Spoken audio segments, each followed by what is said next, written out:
Perkenalkan, nama saya Natasha Rotlana Baban dengan NPM 2415100091 dengan dosen pengampu Bapak Dr. E. Rusyadi. Saya akan menjelaskan soal pertemuan 1 sampai 16. Yang pertemuan 1 itu ada di konsep mikroekonomi, dengan soalnya ada 4. Sebutkan 5 masalah ekonomi yang ada di sekitar Anda, penyebab masalah, dampak masalah, serta solusinya. Saya mengambil 5 masalah ekonominya itu yang pertama, tingginya angka pengangguran. Penyebabnya itu disebabkan oleh ketidakcocokan antara keterampilan tenaga kerja dan kebutuhan industri, serta kurangnya lapangan kerja baru. Yang berdampak meningkatnya angka pengangguran berkontribusi pada kemiskinan dan menurunnya daya beli masyarakat yang pada gilirannya mempengaruhi pertumbuhan ekonomi secara keseluruhan. Solusinya pelatihan keterampilan untuk meningkatkan kemampuan tenaga kerja dan penciptaan lapangan kerja baru melalui intensif bagi perusahaan untuk merekrut karyawan. Ada yang kedua, daya beli masyarakatnya rendah. Penyebabnya itu daya beli menurun akibat inflasi yang tinggi dan suku bunga pinjaman yang juga tinggi membuat biaya hidup semakin berat bagi masyarakat. Yang berdampak penurunannya daya beli menyebabkan permintaan barang dan jasa menjadi rendah yang berdampak negatif pada pertumbuhan ekonomi dan meningkatkan resiko kebangkrutan bagi pelaku usaha. Yang bersolusi, pemerintah dapat memberikan stimulus ekonomi seperti pengurangan pajak atau subsidi untuk barang kebutuhan pokok serta memperbaiki kebijakan moneter untuk menurunkan suku bunga. Ada juga di inflasi tinggi, penyebabnya itu inflasi sering disebabkan oleh ketidakseimbangan antara penawaran dan permintaan barang serta kenaikan biaya produksi yang berdampak inflasi menggerogoti daya beli masyarakat dan menciptakan ketidakpastian dalam perencanaan keuangan baik individu maupun bisnis. Solusinya itu kebijakan moneter yang ketat dan pengendalian harga barang strategis oleh pemerintah dapat membantu mengatasi inflasi. Yang keempat, kemiskinan yang penyebabnya itu kemiskinan di Indonesia seringkali terkait dengan tingginya angka pengangguran dan rendahnya pendidikan serta keterampilan masyarakat yang berdampak menghambat akses masyarakat terhadap pendidikan dan kesehatan yang lebih baik sehingga menciptakan siklus kemiskinan yang sulit diputus. Solusinya itu program-program sosial yang fokus pada peningkatan pendidikan dan kesehatan serta penyediaan pekerjaan yang layak dapat membantu mengurangi kemiskinan. Yang yang kelima, krisis nilai tukar. Penyebabnya itu keterampilan nilai tukar dapat terganggu oleh kondisi ekonomi global yang tidak menentu, termasuk fluktuasi harga komoditas dan kebijakan moneter negara lain. Yang berdampak, krisis nilai tukar dapat menyebabkan biaya impor meningkat yang berdampak pada inflasi domestik dan daya beli masyarakat. Solusinya, diversifikasi sumber pendapatan negara melalui peningkatan ekspor dan pengurangan ketergantungan pada impor dapat membantu menjaga stabilitas nilai tukar. Ada yang di pertemuan kedua dengan judul Ruang Lingkup Ekonomi. Tugasnya itu sebutkan jenis atau bentuk perekonomian Indonesia, berikan penjelasannya, kritisi apa kelebihan dan kelemahan ekonomi Indonesia, dan apa yang terbaik untuk ekonomi Indonesia, dan buat alasannya. Menurut saya, jenis dan bentuk perekonomian Indonesia itu mengenal dengan sistem ekonomi Pancasila, yang merupakan pengembangan dari sistem ekonomi campuran. Sistem ini berlandaskan pada ideologi Pancasila dan Undang-Undang Dasar 1945 dan dengan fokus pada kesejahteraan masyarakat secara keseluruhan. Dasarnya itu sistem ekonomi Pancasila ada 3, yaitu 1. Asas kekeluargaan dan gotong royong. Sistem ini menekankan pentingnya kerjasama dan saling membantu dalam kegiatan ekonomi. Yang kedua, penguasaan negara. Negara menguasai cabang-cabang produksi yang penting bagi negara dan mengatur sumber daya alam untuk kemakmuran rakyat. Ketiga, peran swasta. Meskipun pemerintah memiliki peran dominan, sektor swasta juga diberikan kesempatan untuk berkontribusi dalam perekonomian. Kelebihan dan kelemahan ekonomi Indonesia, kelebihannya itu ada 3. Kesejahteraan masyarakat, fokus pada kemakmuran rakyat, membantu mengurangi kesenjangan sosial. Yang kedua, stabilitas sosial, asas gotong royong, menciptakan solidaritas di antara masyarakat. Yang ketiga, pengawasan sumber daya. Negara berperan dalam mengelola sumber daya alam untuk kepentingan umum, menghindari eksploitasi oleh pihak swasta. Kelemahannya itu ada 3 juga. Yang pertama, birokrasi yang rumit. Peraturan yang ketat dapat menyebabkan lambatnya proses bisnis dan inovasi. Yang kedua, intervensi pemerintah. Terlalu banyak intervensi dapat menghambat pertumbuhan sektor swasta dan menciptakan ketidakpastian. Yang ketiga, monopoli. Dominasi pemerintah dalam beberapa sektor dapat menyebabkan monopoli yang merugikan persaingan sehat. Dan pula bentuk terbaik ekonomi Indonesia adalah sistem ekonomi campuran dengan pendekatan pada prinsip Pancasila. Alasannya itu ada 3 juga, keseimbangan antara pemerintah dan swasta. Sistem campuran memungkinkan adanya keseimbangan antara peran pemerintah dalam peraturan dan pengawasan, serta kebebasan sektor swasta untuk berinovasi. Yang kedua itu fleksibilitas dalam kebijakan ekonomi. Dengan mengadopsi elemen-elemen dari berbagai sistem ekonomi, Indonesia dapat lebih responsif terhadap perubahan kondisi ekonomi global. Yang ketiga, pemberdayaan masyarakat. Mengedepankan koperasi dan usaha mikro kecil menengah UMKM dapat meningkatkan partisipasi masyarakat dalam perekonomian sehingga memperkuat fondasi ekonomi lokal. Jadi saya dapat menarik kesimpulan dengan mempertimbangkan kelebihan dan kelemahan dari sistem yang ada, serta kebutuhan untuk menciptakan kesejahteraan yang merata. Sistem ekonomi campuran dengan prinsip Pancasila menjadi pilihan yang tepat untuk masa depan perekonomian Indonesia. Ada yang di pertemuan ketiga, konsep dasar permintaan. Tugasnya itu amati permintaan terhadap suatu jenis barang atau pasar atau pajak dekat rumah Anda dan buat grafiknya. Saya ambil permintaan terhadap beras yang di harga 10.000 itu ada di jumlah permintaannya 200 kg. Harga 11.000 jumlah permintaannya 180. Harga 12.000 jumlah permintaannya 160 kg. Harga 13.000 jumlah permintaannya 140 kg dan harga 14.000 jumlah permintaannya 120 kg. Jadi terlihat bahwa ketika harga beras meningkat, jumlah permintaan berkurang. Ini sesuai dengan hukum permintaan yang menyatakan bahwa semakin tinggi harga suatu barang, semakin rendah jumlah yang diminta. Saya di situ ada diterangkan grafiknya bahwa permintaannya itu menurun. Kurva permintaan yang memiliki kemiringan negatif artinya ada hubungan terbalik antara dan jumlah permintaan. Ketika harga beras turun, jumlah permintaan meningkat dan sebaliknya.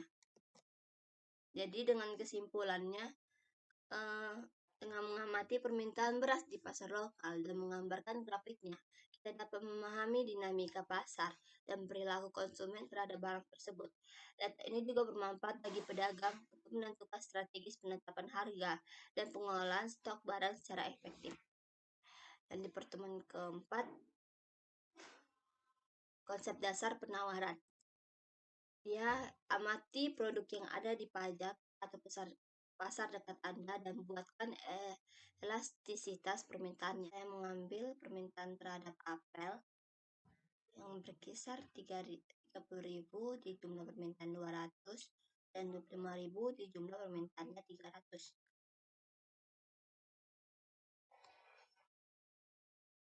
Jadi transaksi hasilnya itu bahwa permintaan terhadap apel bersifat elastis karena nilai absolutnya lebih besar dari 1.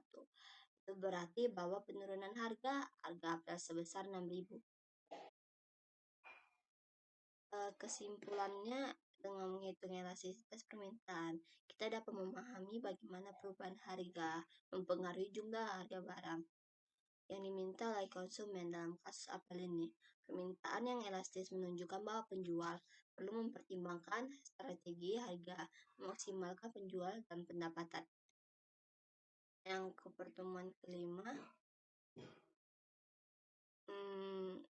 tentukan elastisitas permintaan pada penawaran pada setiap perubahan harga pada tabel berikut. Ada tabelnya. Angka penyelesaiannya itu 1, perubahan harga dari 2.000 ke 4.000.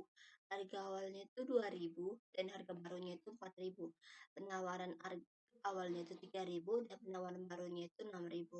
Permintaan awalnya 1.000 dan permintaan barunya itu 8.000. Dari perubahan harga dari 4.000 ke 6.000, harga awalnya 4.000, harga barunya 6.000. Penawaran harga awalnya itu 6.000, penawaran barunya itu 9.000. Permintaan awalnya 8.000 dan permintaan barunya itu 6.000. Dari perubahan harga dari 6.000 ke 4.000, harga awalnya itu 6.000 dan harga barunya itu 8.000. Penawaran awalnya itu 9.000 dan penawaran barunya itu 12.000. Permintaan awalnya itu 6.000 dan permintaan barunya itu 4.000. Jadi sini ada hasil perhitungan elastisitasnya itu dari perubahan harga 2.000 ke 4.000, elastisitas penawarannya itu 1,0 dan elastisitas permintaannya itu minus 0,33. Perubahan harga dari 4.000 ke 6.000, elastisitas penawarannya itu 1,0 juga dan permintaannya itu minus 0,71. Yang perubahan harga dari 6.000 ke 8.000, permintaan elastisitas penawarannya itu 0,1 dan elastisitas permintaannya itu minus 1,40, yang artinya respon terhadap perubahan harga menjadi lebih signifikan. Temuan ke-8 ujian semester, gambarkan secara empiris ekonomi mikro menurut saudara sendiri. Buatkan contoh secara empiris salah satu produk terkait permintaan dan penawaran. Buatkan data empirisnya, buatkan tabel permintaan dan penawarannya, buatkan elastisitas permintaan dan penawarannya. Saya mengambil gambaran ekonomi mikro itu adalah cabang ilmu ekonomi yang fokus pada perilaku individu dan perusahaan dalam pengambilan keputusan terkait alokasi sumber daya. Dalam konteks ini, ekonomi mikro mengkaji bagaimana konsumen menentukan permintaan terhadap barang dan jasa, serta bagaimana produksi menentukan penawaran. Interaksi antara permintaan dan penawaran di pasar menentukan harga dan kualitas barang yang diperdagangkan secara sederhana. Ekonomi mikro itu menggambarkan 1 permintaan, 2 penawaran, dan 3 keseimbangan pasar. Ada juga contoh produk terkait permintaan dan penawaran itu saya ambil juga dengan contoh sebelumnya itu, yaitu beras. Beras adalah makanan pokok di Indonesia, sehingga permintaan dan penawarannya sangat dipengaruhi oleh faktor-faktor seperti harga, pendapatan masyarakat, dan kebijakan pemerintah. Ketiga, data empirisnya permintaan dan penawaran berasnya itu. Berikut adalah data empiris mengenai permintaan dan penawaran beras di Indonesia berdasarkan penelitian. Yang harga beras itu per kilogram 10.000, jumlah permintaannya per ton itu 1.000 ton, dan jumlah penawarannya itu 800 ton. Itu ada saya buat tabel permintaan dan penawarannya itu yang ada harga 10.000, jumlah yang diminta itu 500 ton dan jumlah ditawarkan itu 300 ton. Yang harga 9.000, jumlah diminta 600 ton dan jumlah ditawarkan itu 400 ton. Harga 8.000, jumlah diminta 7.000 ton dan jumlah ditawarkan 5.000 ton. Yang harga 7.000 itu jumlah diminta 8.000 ton dan jumlah ditawarkan itu 6.000 ton, 600 ton. Yang kelima, elastisitas permintaan dan penawaran. Jadi, elastisitas elastisitas permintaannya itu dapat ditengok dengan harga 10.000 dan 9.000 itu. Jadi ada perubahan harganya itu dikurangi dari 9.000 ke 10.000 itu jadi minus 1.000. Perubahan jumlah diminta itu dikurangi juga dari 6.000 ke 5.000 sama dengan 100. Presentasi perubahan harga di sini ada saya buat minus 1.000 dibagi 10.000 kali 100 menjadi minus 10%. Persentase perubahan jumlah diminta 100 bagi 500 kali 100 menjadi 20%. Menghitung elastisitas permintaan itu 20 bagi minus 10 menjadi minus 2. Karena nilai elastisitas permintaan lebih besar dari 1 dalam nilai absolut, maka permintaan beras bersifat elastis. Yang elastisitas penawarannya itu antara harga 10.000 dan 9.000. Jadi saya ambil rumusnya itu jadi menjadi 400 kurang 300 menjadi 100. Perubahan jumlah yang ditawarkan itu dari persentase perubahan jumlah yang ditawarkan itu 100 bagi 300 kali 100 itu menjadi 33,33%. Menghitung elastisitas penawaran dari 33,33 bagi minus 10 menjadi minus 3,33, yang artinya penawaran lebih besar dari dalam nilai absolut menunjukkan penawaran beras juga bersifat elastis. Saya mengambil kesimpulan ini bahwa permintaan maupun penawaran bersifat elastis, yang berarti perubahan harga akan berdampak signifikan terhadap kualitas yang diminta dan ditawarkan. Pemahaman tentang konsep ini sangat penting dalam ekonomi mikro untuk menganalisis dinamika pasar dan pengembalian keputusan oleh konsumen serta produsen. Ada ini pertemuan 9, tugasnya itu merangkumkan mengenai faktor yang mempengaruhi permintaan. Saya sudah merangkum faktor mempengaruhi permintaan itu harga barang itu sendiri. Harga barang merupakan faktor utama mempengaruhi permintaan. Pada umumnya, jika harga suatu barang naik, jumlah permintaan akan menurun dan sebaliknya. Jika harga turun, permintaan akan meningkat. Pendapatan konsumen berperan dalam menentukan permintaan. Barang dapat dikategorikan menjadi barang normal atau permintaannya meningkat seiring dengan kenaikan pendapatan. Barang inferior, permintaannya menurun ketika pendapatannya meningkat. Pada ketika pertumbuhan jumlah penduduk berpengaruh pada permintaan. Semakin banyak orang, semakin tinggi potensi permintaan terhadap suatu barang dan jasa, terutama untuk kebutuhan pokok. Yang keempat, harga barang terkait. Terhadap dua jenis barang terkait itu ada barang subsidi. Jika barang harga subsidi turun, substitusi turun, maka permintaan terhadap barang utama akan menurun. Ada barang komplementer. Jika harga barang pelengkap naik, maka permintaan terhadap barang utama juga akan menurun. Terhadap preferensi konsumen itu terhadap suatu produk dapat berubah seiring waktu, mempengaruhi permintaan. Misalnya tren kesehatan dapat meningkatkan permintaan untuk produk organik atau herbal. Selanjutnya ada perkiraan masa depan. Harapan konsumen terhadap tentang kondisi ekonomi di masa depan juga mempengaruhi keputusan pembelian mereka. Jika konsumen memperkirakan bahwa harga akan naik di masa depan, maka cenderung menjadi lebih banyak sekarang. Yang terakhir itu distribusi pendapatan. Perbedaan distribusi pendapatan masyarakat dapat menyebabkan perbedaan pola permintaan. Masyarakat dengan pendapatan lebih tinggi cenderung memiliki pola konsumsi yang berbeda dibandingkan dengan masyarakat berpendapatan rendah.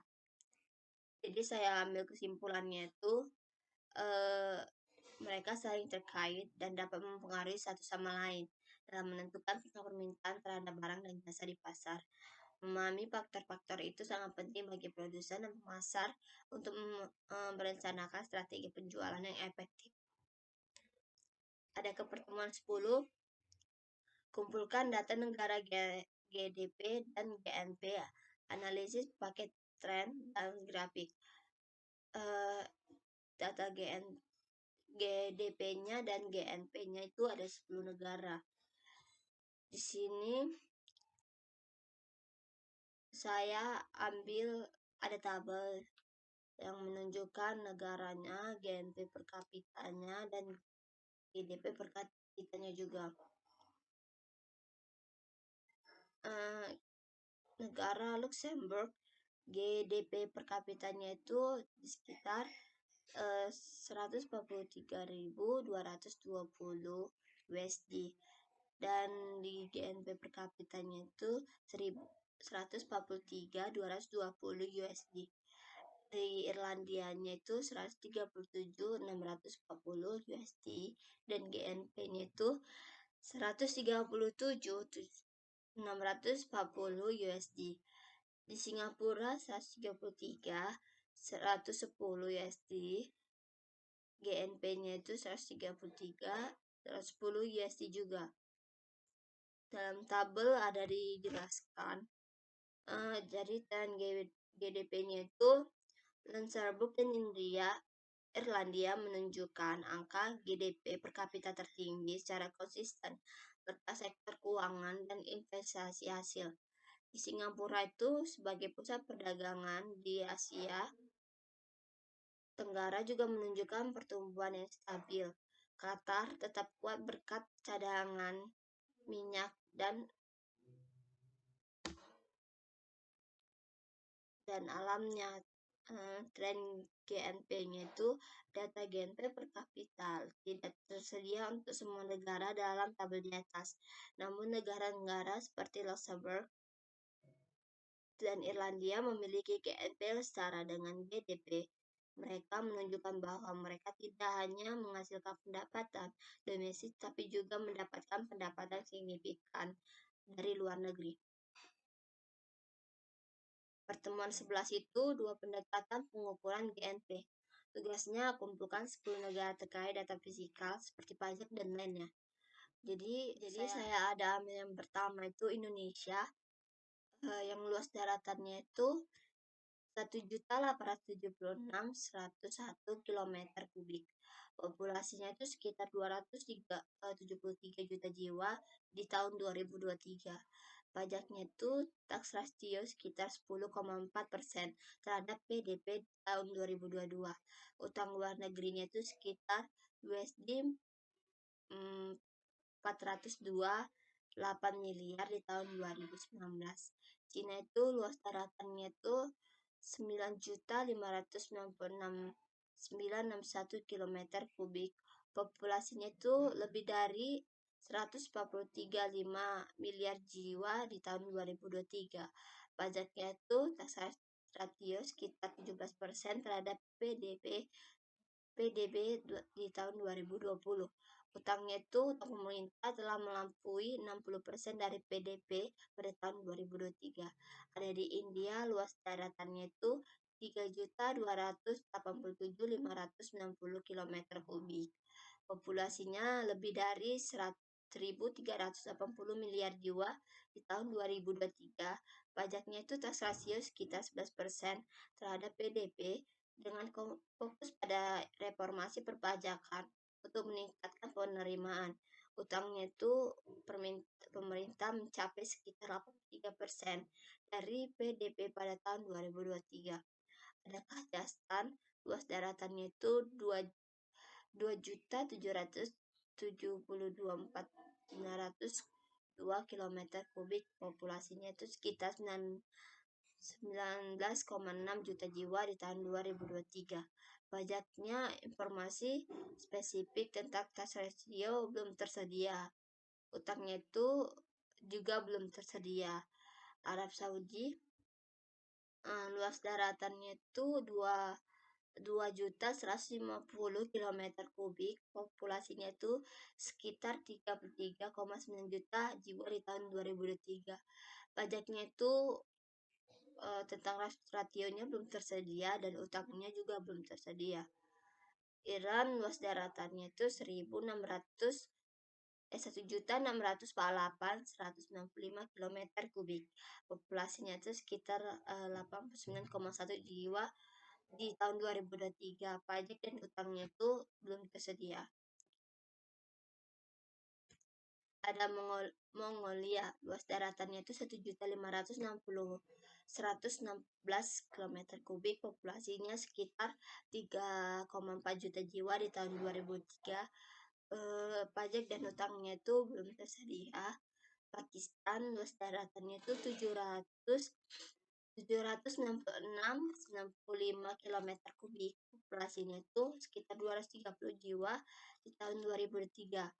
Pajak sama utangnya itu belum tersedia. Turki, luas daratannya itu 783.562 kilometer kubik, populasinya itu sekitar 85,8 juta jiwa di tahun 2003. Pajak rastionya itu sekitar 23% terhadap PDB dengan reformasi perpajakan yang sedang berlangsung. Ada di Rusia, luas daratannya itu 17.98242 kilometer kubik, yang populasinya itu sekitar 145 juta jiwa di tahun 2003.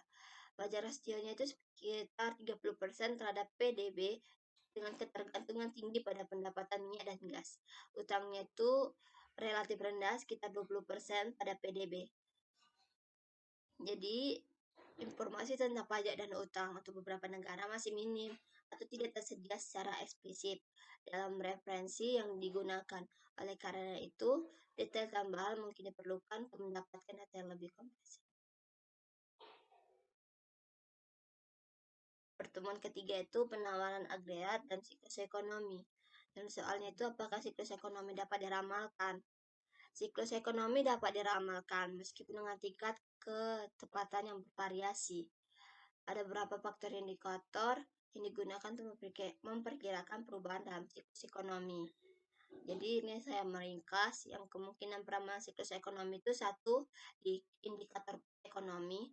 Para ekonomi dan lembaga keuangan sering menggunakan indikator ekonomi seperti pertumbuhan PDB dan tingkat pengangguran, inflasi dan data penjualan untuk meramalkan siklus ekonomi. Misalnya Bank Indonesia, Peri Warjio memperkirakan bahwa siklus ekonomi akan mencapai puncak pada tahun 2025 dan siklus keuangan pada tahun 2026. Perubahan siklusnya itu dapat dipengaruhi oleh berbagai faktor eksternal dan internal, termasuk kebijakan pemerintah, kondisi barang global, dan perubahan permintaan konsumen. Peri juga mencatat bahwa meskipun saat ini pertumbuhan ekonomi Indonesia menunjukkan perbaikan, risiko krisis tetap ada dalam beberapa tahun mendatang. Yang ketiga, siklus musiman.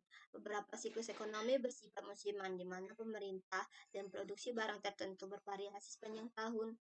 Misalnya, pertumbuhan ekonomi sering melambat di akhir tahun karena efek musiman seperti liburan. Yang keempat, ada model ekonominya. Penggunaan model ekonomi untuk analisis data historis juga memungkinkan peramal siklus.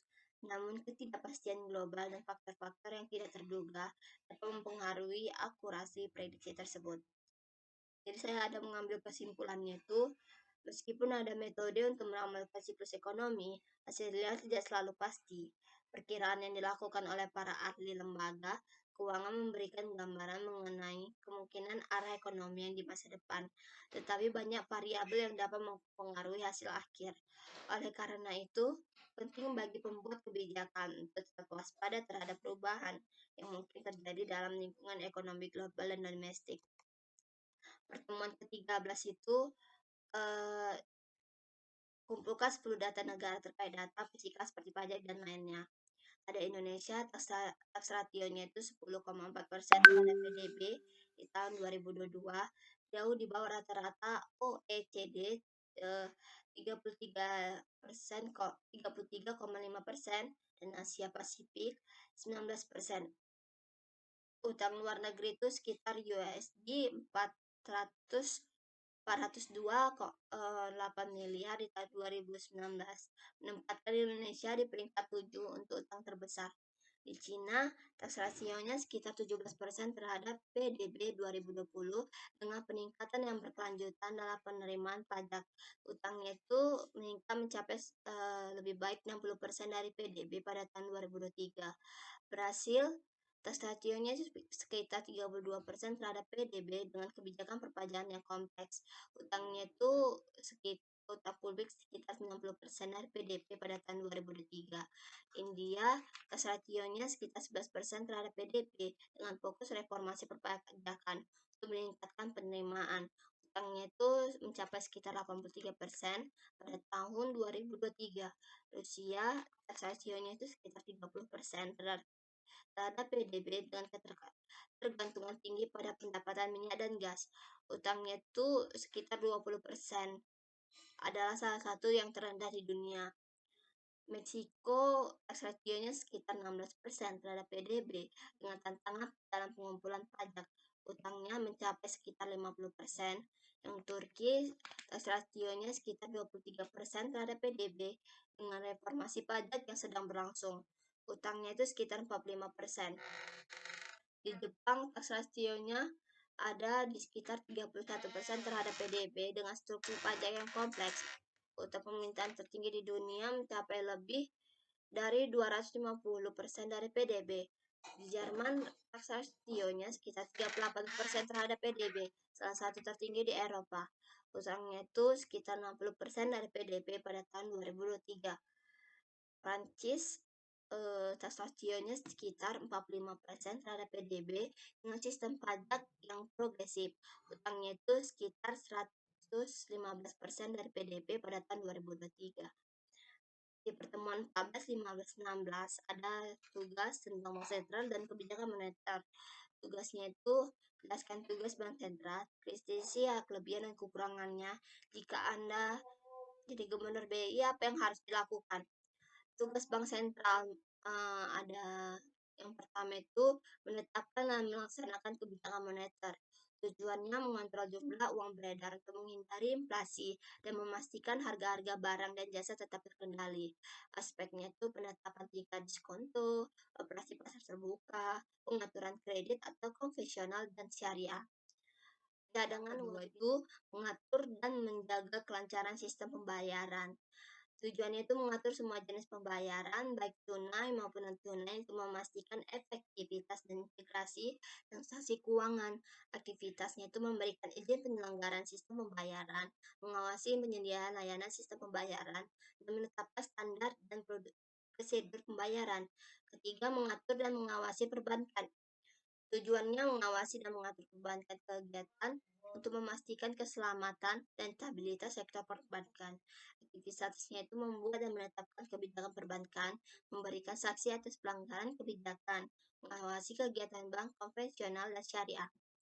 Kelebihan dan kekurangannya itu Bank sentral berhasil menjaga stabilitas nilai rupiah terhadap mata uang asing dan harga barang pokok yang tercermin dalam kontrol inflasi yang efektif.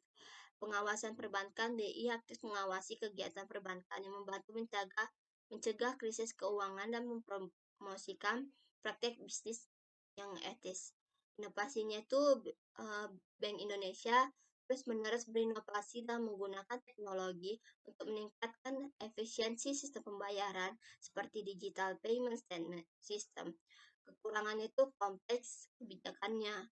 Kebijakan moneter yang rumit dapat sulit dipahami oleh masyarakat awam yang potensial menghasilkan ketidakpastian ekonomi. Dependen pada data akademis BI tergantung pada data inflasi yang akurat untuk membuat keputusan moneter, tetapi ketidakpastian data bisa membatasi fleksibilitas kebijakan. Tekanan ekonomi BI harus mengimpasi tekanan politik saat menjalankan kebijakan moneter.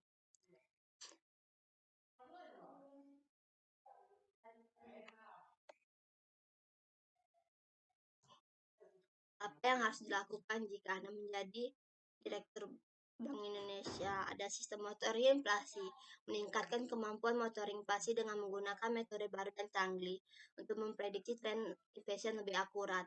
Ada partnership internasional, meningkatkan kerjasama internasional untuk berpartisipasi dalam forum global yang berfokus pada regulasi